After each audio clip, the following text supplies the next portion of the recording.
Сіз балаңыздың егов порталына тіркелгенін тексердіңіз бе?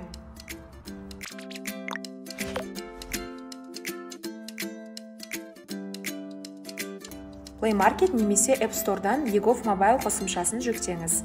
егов Mobile қосымшасына авторизацияланыңыз. Цифрлық құжаттар бөліміне өтіңіз. Отбасы бағанын басыңыз. Егер сіздің балаңыз отбасы тізімінде болмаса, баланы өзіңіз қосыңыз. Баланы қосу батырмасын басыңыз. Белгілі орындарын толтырыңыз.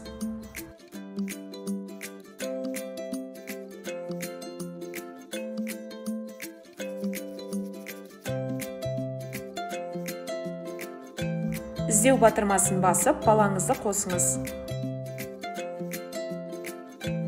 Назарларыңызға рахмет.